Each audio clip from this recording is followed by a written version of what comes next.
One thing in particular I remember was walking up the street in St. Petersburg with Alex and had his little hand, and we stopped at this traffic lights.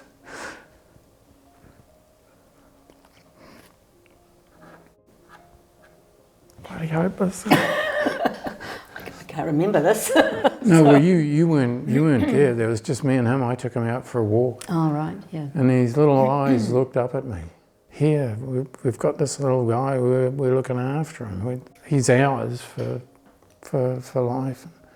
This little face just looking up at me. And he still does.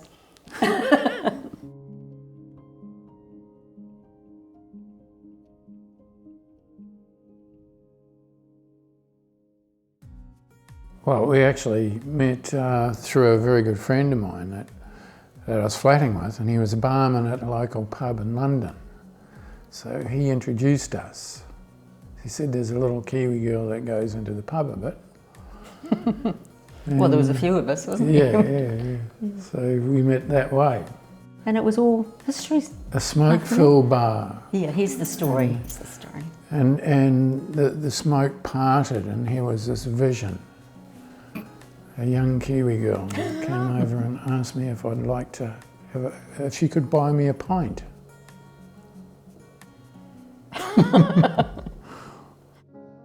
Once we got married, we thought, well, try for a family. But then that didn't happen. I had got diagnosed with endometriosis, so that was making it quite difficult. And then one of the guys I was working with started telling me about relations of his that had been to Russia and had adopted 2 little girls. And I also worked with a lady who had adopted 2 Romanian children. But I thought, oh, that's, we certainly wouldn't be going that far. But we ended up, So we knew it was possible to go to Russia. And so then the ball just started rolling then. We were on the New Zealand adoption list for a couple of years, and nothing was happening, So then Janice got wind of this inter-country adoption, and we went down that track, and next thing we were over in Russia. I just knew that I'd like to have a family, because I grew up in a reasonable sized family, and it's just that next step, isn't it? I think that you think you're going to have a family, and that's, carry on from there. Yeah, I guess we hadn't really thought of how an ideal family would look. It just seemed to progress that way, So that's how it happened. There was a bit that you had to go through, but it was nicely streamlined. So as long as you followed that. Janice took care of the documentation, thank goodness. It was bloody document. There was a hell of a lot of documents that we had to do, but I appreciated it because the Russians really wanted to know that the kids were going to good families, Before we went, we were given a videotape of children available for adoption. We thought maybe we might be able to adopt 2 children. But so we ended up taking 2 lots of paperwork, knowing that if we just went for one, that was fine, but if there was 2 children, we could adopt 2. So of course we did. We had to adopt 2. Once we got there, the people that we had dealings with were just lovely. They would pick us up at the airport because we had to fly to Arkhangelsk, and we arrived there about midnight, and there was someone there at midnight to meet us and take us to accommodation to a couple that were going to put us up for the week or so we were there. So, and every day we had a support person there.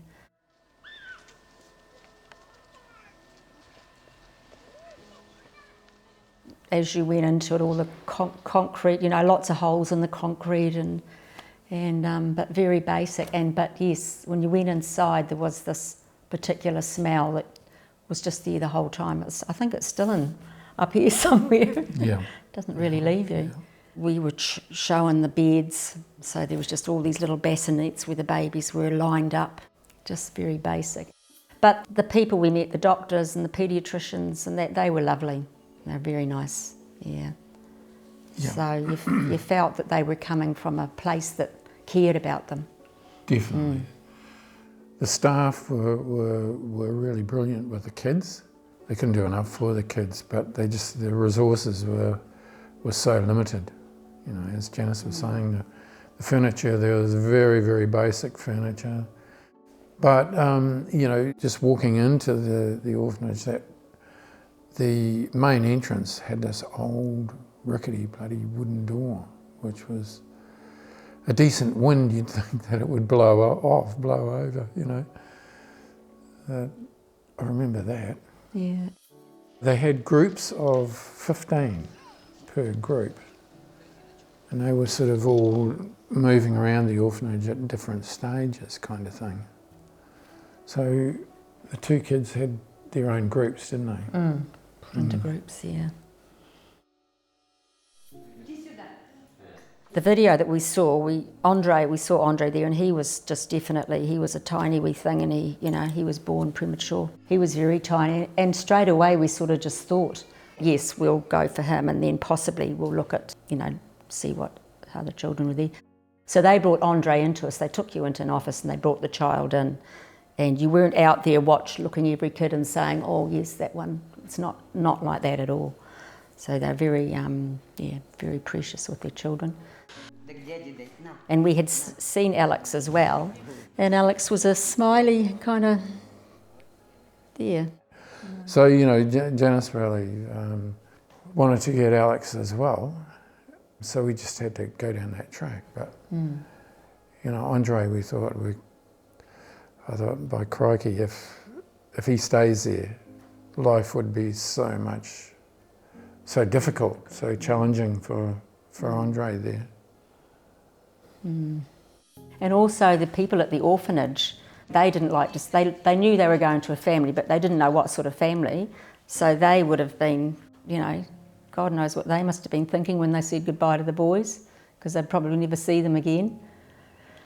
So all those emotions sort of go on, don't they? And it's not just us, it's everybody else that's involved. When we were in Arkhangelsk, we lived with a Russian family, and they were beautiful people. Couldn't do enough for us. And then it was my understanding that when we got the kids, Janice was going to be living with another Russian family. So if I flew back early and I had my own business, so it was difficult times, but if I brought the documentation back, it would speed up everything. So I brought it all back. It was processed in Wellington and couriered back over to Russia to save us time. But it didn't actually happen that way. So Janice was with the kids in a little Russian apartment. So there was another group over there, so Janice could move in with them, but she spent about a week in Russia in a little apartment with the two kids. So I was phoning twice a day, but I could...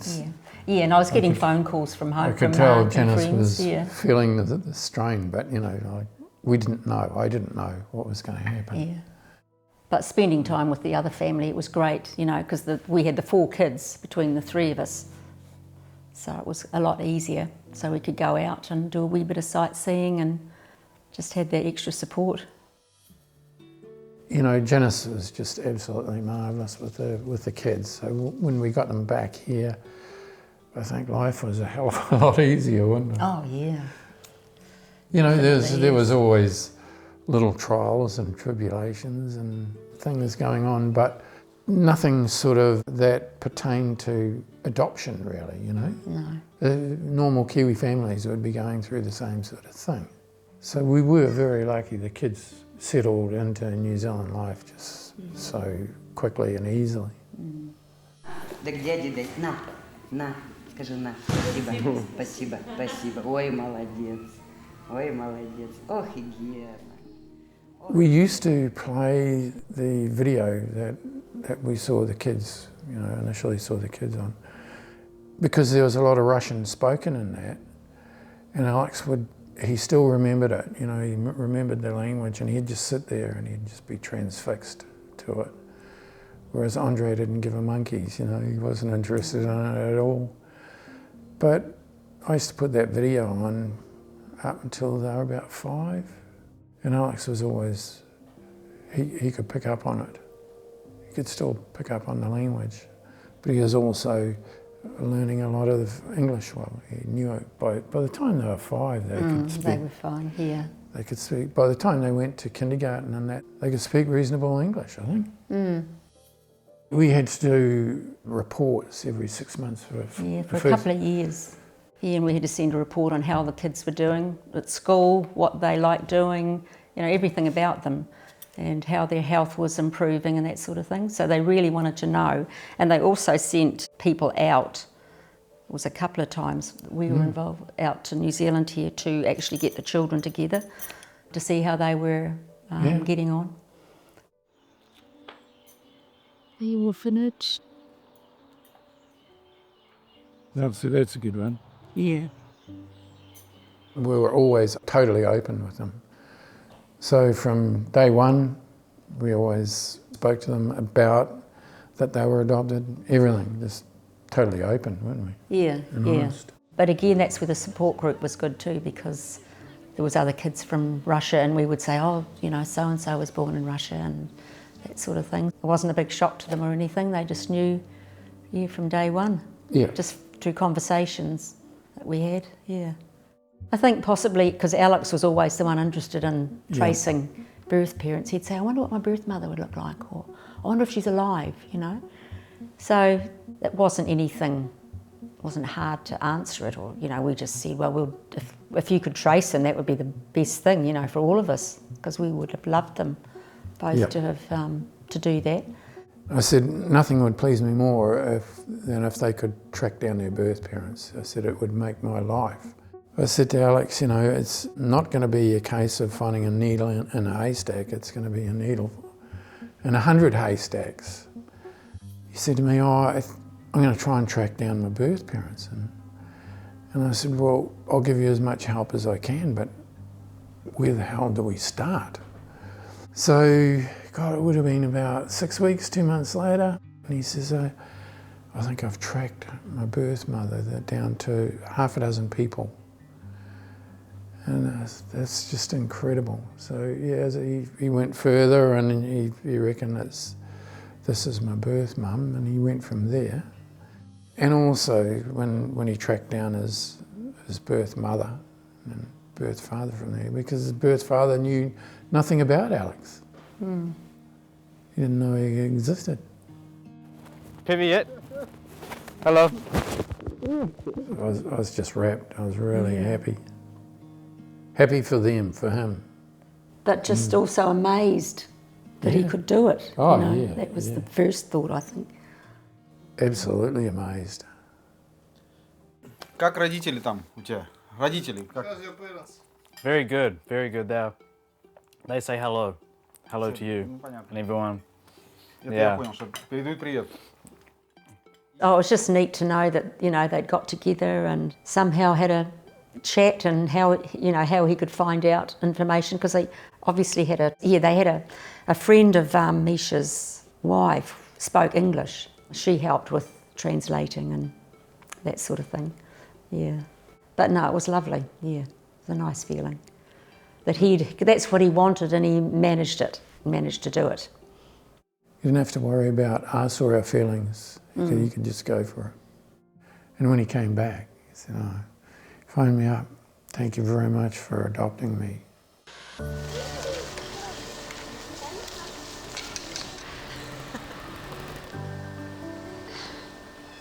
If I went back to 1994, if I could go back to 1994, I'd probably tell myself just to relax a bit more, don't worry about too much, because things generally work out, I think, yeah.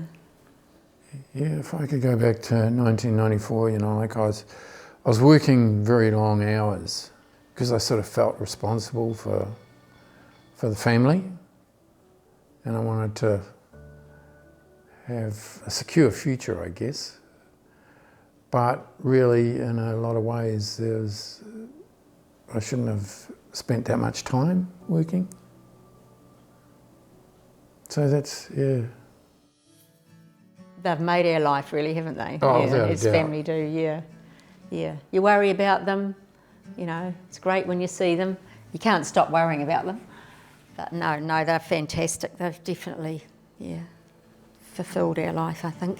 The two best boys in the world, and they are, you know. Yeah. Wouldn't be without them for, you know, gold. They've made our lives really, well, definitely. Well, our lives would have been completely different. Yes, yes. You know, yeah. So no, we're very fortunate. Indeed. My parents have given so much to both my brother and I over the years, so I've decided to do something special. I've sent off their DNA as part of a family history test, and the results are quite surprising. I can't wait to show them. So I know Mum and Dad, you both have done a family history DNA test, and there's probably a lot of stuff on this list that you're not probably surprised about, but what are the things that you think will most likely be on there? I think for me, probably be Scottish, the big one, and then possibly a bit of English or somewhere around Britain, and maybe a wee bit of smattering of European. Who knows? And Dad? Well, I know the Croatian background, and Dad's had some Australian and Irish, I think. Okay. I think.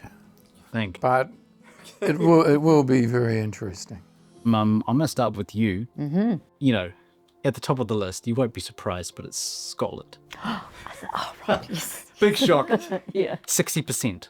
I'm okay, yeah. So under Scotland, we have England at 19%. Okay. Under this is Irish at 6%. Oh, okay, yeah. Under this, though, under Ireland, we have Sweden at 4%. Oh, really? Mm-hmm. Okay. Under Sweden, we have German at 4%. So that's quite apart from Sweden. Oh, and Germany, of course, yeah. So the surprises are probably the German part and the Swedish part, yeah. Yeah. Now, Dad, you have 42% Irish. Wow. Okay. Wow. That's very strong on the list. 42% Irish. Now, under Ireland, we have Scotland at 18%. Scottish background from the Gilbert side, I'd say. Yeah. So you have 4% German, Mum, but Dad's got 17% German Really? in your history, yeah. Holy, oh. Gosh. I'll let you start. I'll let that sink in, Dad. I'll let you do it. Yeah. And then under that, this is probably where we get to the Yugoslavian history, is the Central and Eastern Europe side at 10%. And then under that... 10%? 10%, yeah. Would have thought it'd be more than that. Yeah. But also under there, we have a smaller number at 4%, which is the Balkans. And a lot of that is linked to the Croatian history. Interesting. Very interesting, yeah. What's the most surprising number there? Oh, definitely. The Irish. Yeah. Yeah. So I think from now on, every St. Paddy's, or as you say, every St. Patrick's Day, you and I need to go out for drinks, because I think that's important now. You're pretty much an Irishman. Well, we have to have a Guinness, exactly. mate. That's the luck of the Irish. And so We'll have to have a pint of Very true. Guinness. you're going to need to start making this place an Irish place now. Yeah.